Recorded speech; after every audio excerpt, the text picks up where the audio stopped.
The Brady Bunch was more than a family sitcom. It became a bright, unforgettable snapshot of American television innocence. From the blended Brady household to the child stars who grew up in front of millions, every face carried a memory fans still recognize today. But 57 years later, where did their lives really go after the cameras stopped rolling? Some found lasting fame, some stepped away from Hollywood, and others faced struggles, reinvention, and quiet chapters few viewers ever saw. Let's look back at the beloved cast of the Brady Bunch, then and now. Robert Reed portrayed Mike Brady, the calm architect and father whose steady voice made the Brady home feel safe. Mike was the square-jawed center of the house, memorable because his patience held the family's chaos together. Born John Robert Reitz Jr. on October 19, 1932, in Highland Park, Illinois, he studied drama at Northwestern University and later trained at the Royal Academy of Dramatic Art. When he began the Brady Bunch in 1969, he was 37 years old. Reed had earned respect on the Defenders, but the sitcom often clashed with his training and demand for stronger scripts. The role made him a television father to millions, yet narrowed how the public saw a serious actor. After the series, he proved his range with Emmy-nominated work in Medical Center, Rich Man, Poor Man, and Roots. He also lived under the pressure of being closeted in an era that could punish honesty. Robert Reed died on May 12, 1992, at age 59, from colon lymphoma, with HIV listed as a contributing condition. Florence Henderson portrayed Carol Brady, the warm mother whose smile gave the Brady Bunch its gentle, emotional glow. Carol was graceful, patient, and quietly modern, remembered as the mother many viewers wished they had. Born February 14, 1934, in Dale, Indiana, she was the youngest of 10 children and rose from a poor farming family to study at the American Academy of Dramatic Arts. When she began the series in 1969, she was 35 years old. Henderson had already built a Broadway and television career, so Carol meant fitting a trained singer's range into the rhythm of a family sitcom. Yet the role gave her a rare bond with audiences, who treated her less like a character than a memory. She embraced that legacy through Brady reunions, game shows, talk shows, stage work, and a long public life that stayed cheerful without feeling shallow. She also became a familiar voice at the Indianapolis 500. Florence Henderson died on November 24, 2016, at age 82, after heart failure in Los Angeles. Ann B. Davis portrayed Alice Nelson, the quick-witted housekeeper whose blue uniform and dry humor made her the secret heartbeat of the Brady home. Alice was funny without cruelty, loyal without sentimentality, and unforgettable because she turned service into family. Born Ann Bradford Davis on May 3, 1926, in Schenectady, New York, she graduated from the University of Michigan with a degree in drama and speech after first considering medicine. When she began the Brady Bunch in 1969, she was 43 years old. Davis entered the show with 2 Emmy wins from The Bob Cummings Show, so Alice was a second television life, not a beginning. The part could have been a made joke, yet Davis gave it timing, dignity, and warmth. Later, she left Hollywood's center and chose a life shaped by faith and Brady appearances. Her earlier work earned a Hollywood Walk of Fame star, but Alice made her beloved across generations. Davis died on June 1, 2014, at age 88, after a fall caused a subdural hematoma. Maureen McCormick portrayed Marcia Brady, the bright eldest daughter whose confidence made her both the dream girl and the pressure point of the Brady household. Marcia was polished, popular, and instantly recognizable, remembered in one word as much as by a performance. Born Maureen Denise McCormick on August 5, 1956, in Los Angeles, California, she was the youngest of 4 children and began acting through commercials and early TV roles. When she began the Brady Bunch in 1969, she was 13 years old. The role gave her national attention before she could understand the cost of being frozen as America's perfect teenager. It opened doors to music, tours, spin-offs, and lifelong recognition, but made reinvention difficult. McCormick later wrote openly about addiction, depression, and bulimia in Here's the Story, turning pain into honesty. She rebuilt her life through marriage, motherhood, sobriety, reality TV, and a very Brady renovation. As of May 2026, Maureen McCormick is 69 years old. Eve Plum portrayed Jan Brady, the middle daughter whose quiet frustration gave the Brady Bunch one of its most human shadows. Jan was sensitive, jealous, funny, and wounded in small ways viewers never forgot. Born Eveline Plum on April 29, 1958, in Burbank, California, she was the daughter of record producer Neely Plum and began acting in commercials before television guest roles. When she began the Brady Bunch in 1969, she was 11 years old. The role made her famous early, but it also tied her to the ache of being compared, overlooked, and defined by one sitcom identity. Plum met that burden by taking sharper later roles, including Dawn, Portrait of a Teenage Runaway, and Little Women, showing she could move beyond Jan's shadow. She also built a second creative life as a painter, exhibiting work while continuing to act. In 2016, she sold the Malibu home she had bought as a child for $3.9 million. An early investment turned into security. As of May 2026, Eve Plum is 68 years old. Susan Olsen portrayed Cindy Brady, the youngest Brady child whose curls, lisp, and wide-eyed innocence made her the family's tiny burst of mischief. Cindy was sweet, nosy, and memorable because she made childhood feel funny and painfully exposed. Born Susan Marie Olsen on August 14, 1961, in Santa Monica, California, she was the youngest of 4 children and had early television roles before the Brady Bunch. She was 8 when she began working on the series in 1969. Fame came before she could understand it, and Olsen has said classmates sometimes treated Cindy's behavior as if it were real. The role gave her lifelong recognition, but trapped part of her childhood inside a character she later had to make peace with. As an adult, she moved through radio, graphic art, reunions, and co-writing Love to Love You Brady's, about the odd variety spin-off.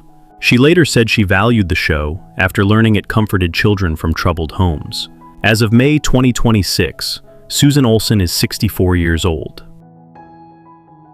Barry Williams portrayed Greg Brady, the oldest Brady son whose confidence, hair, and teenage swagger made him the show's natural big brother. Greg was charming and ambitious, remembered as the boy trying to grow up while the whole country watched. Born Barry William Blankhorn on September 30, 1954, in Santa Monica, California, he was the youngest of 3 brothers and began acting as a child in Southern California. He was 15 when he began the Brady Bunch in 1969. The role gave Williams rare teenage visibility, but it also tied him to one clean-cut image. He learned to turn typecasting into opportunity, carrying Greg through reunions, parody, stage work, and nostalgia TV. After the sitcom, Williams built a long theater career, made his Broadway debut in Romance/Romance, wrote the best-selling memoir Growing Up Brady, and kept returning to the franchise. Later, he embraced performance again through The Masked Singer and Dancing with the Stars. As of May 2026, Barry Williams is 71 years old. Christopher Knight portrayed Peter Brady, the middle son whose awkwardness, cracking voice, and search for identity made him one of the show's most relatable children. Peter was funny because he was uncertain, and touching because he never quite knew where he fit. Born Christopher Anton Knight on November 7, 1957, in New York City, he was the son of actor Edward Knight and Wilma Knight, and began screen work as a child. He was 12 when he began the Brady Bunch in 1969. The role made him famous before adolescence had settled, and the Peter image followed him long after the cameras stopped. Yet it gave him a permanent place in television memory, and later helped fuel his return to public life. Knight stepped away from acting and built a second career in technology and business, including graphics, educational software, and home furnishings. He later re-entered pop culture through reality TV, a very Brady renovation, The Masked Singer, and cast reunions. As of May 2026, Christopher Knight is 68 years old. Mike Lookinland portrayed Bobby Brady, the youngest Brady boy whose curiosity, scrapes, and little brother energy gave the sitcom much of its childhood spark. Bobby was eager, vulnerable, and memorable because he made small lessons feel like big adventures. Born Michael Paul Lookinland on December 19, 1960, in Mount Pleasant, Utah, he was the son of Paul and Karen Lookinland and had worked in dozens of commercials before the series. He was 9 when he began the Brady Bunch in 1969. The part gave him fame, while ordinary childhood gave way to sets, auditions, and public recognition. His natural blonde hair was even darkened early on to match his television brothers, a small image of childhood shaped for the camera. Lookinland later left Hollywood, worked behind the camera, faced alcohol-related trouble in the 1990s, and rebuilt his life with sobriety. He settled in Utah, built a quieter career around decorative concrete, and returned for Brady reunions and The Masked Singer. As of May 2026, Mike Lookinland is 65 years old. Alan Melvin portrayed Sam Franklin, Alice's butcher boyfriend, whose cheerful visits brought working-class warmth into the Brady kitchen. Sam was jovial, dependable, and memorable because he made Alice's world feel larger than the house she served. Born Alan John Melvin on February 18, 1923, in Kansas City, Missouri, he served in the U.S. Navy during World War II and moved from NBC radio work and Broadway into television comedy. He was 46 when he began appearing on The Brady Bunch in 1969. Melvin was already a seasoned character actor, so Sam was not a breakthrough, but another well-timed piece of a steady career. The role attached him to one of television's most familiar families without erasing his range. He also became Corporal Henshaw on The Phil Silvers Show, Barney Hefner on All in the Family and Archie Bunker's Place, and a busy voice actor. His gift was durability. Viewers knew him instantly, even without knowing his name. Alan Melvin died of cancer on January 17, 2008, at age 84. Robbie Rist portrayed Oliver, the young cousin Oliver, whose late arrival brought a strange jolt to the Brady household. Oliver was eager, cute, and remembered because his 6-episode stay became a symbol of television trying to stay young. Born Robert Anthony Rist on April 4, 1964, in La Mirada, California, he began acting as a child and quickly became a familiar face on 1970s television. He was 10 when he joined the Brady Bunch in 1974. The role gave him instant recognition, but also placed him inside one of sitcom history's most debated final season choices. Rist has said he was simply a child actor taking a job, while later cast discussions made Oliver a shorthand for the show's decline. He turned that odd legacy into a broader creative life, making music and becoming a busy voice performer. He voiced Michelangelo in the live-action Teenage Mutant Ninja Turtles films, and later worked on Doc McStuffins, Naruto, and Sharknado music. As of May 2026, Robbie Rist is 62 years old. C. Lindsay Workman portrayed the principal, one of the authority figures who made the Brady children's world feel orderly and ordinary. His presence was calm and precise, memorable because he brought an actor's discipline to small scenes. Born Charles Lindsay Workman on March 6, 1924, in Pittsburgh, Pennsylvania, he grew up around radio, studied at Pomona College and Yale, and later taught theater at Scripps College. He was 46 when he began appearing on The Brady Bunch in 1970. Workman entered the series as a seasoned performer, not a celebrity chasing the spotlight. His challenge was the quiet one faced by many character actors: to be useful, believable, and remembered by face more than name. He built more than 100 screen credits, with recurring work on Here Come the Brides and Julia, plus voice work in commercials. His life also reflected service beyond sets through Boy Scout volunteer work. C. Lindsay Workman died on April 24, 2012, at age 88, following a short illness. John Wheeler portrayed Mr. Dimsdale, a remembered authority figure in the Brady children's orbit. Mr. Dimsdale belonged to the show's everyday adult world, the kind of face that made a classroom or office feel real. Born Johnny Lee Wheeler Jr. on June 20, 1930, in Corsicana, Texas, he earned a music degree from the University of the Pacific and carried singing training into stage and screen. He was 40 when he began appearing on The Brady Bunch in 1970. Wheeler's Brady work was brief, but it fit a career built on craft rather than stardom. The pressure of that life was repetition and anonymity, moving from role to role while leaving truth behind. His larger career stretched across Broadway, television, and commercials, including the famous 1971 McDonald's "You Deserve a Break Today" campaign. He also became recognizable to Star Trek fans as Ambassador Gav, and later appeared in The Dukes of Hazzard. John Wheeler died at home in Claremont, California, on February 6, 2026, at age 95. Jim Backus portrayed Zachariah T. Brown, the grizzled prospector in the Brady family's Grand Canyon adventure. Zachariah was suspicious and wild-eyed, memorable because Backus made danger funny without losing his edge. Born James Gilmore Backus on February 25, 1913, in Cleveland, Ohio, he attended the Kentucky Military Institute and built his early career through radio, film, and television comedy.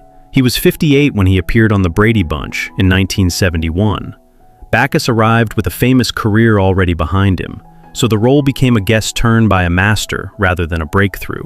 It let viewers who knew him from Gilligan's Island meet him again in a rougher comic shape. His later life carried achievement and decline.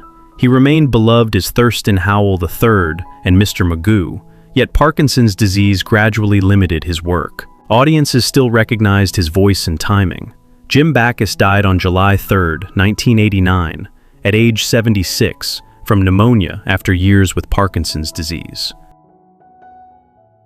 Jack Collins portrayed Mr. Phillips, Mike Brady's boss at the architectural firm, a polished presence outside the family circle. Mr. Phillips was firm but civilized, memorable because he showed the adult pressures waiting beyond the Brady home. Born Jack Richard Collins on August 24, 1918, in Brooklyn, New York, he built a steady career in stage, film, television, and commercials before becoming a familiar guest actor.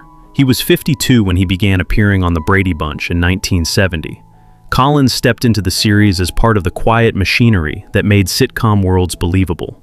His challenge was to make a boss feel specific without overpowering the family story. He became a dependable face viewers saw everywhere, from Bewitched and Bonanza to The Odd Couple, Chips, and Dallas. His key film milestone came as San Francisco Mayor Robert Ramsey in The Towering Inferno, a rare big-screen moment in a career of steady TV work. Jack Collins died on January 31, 2005, in Los Angeles at age 86. The Brady Bunch ended as a cheerful sitcom, but time turned its bright family portrait into something far more fragile.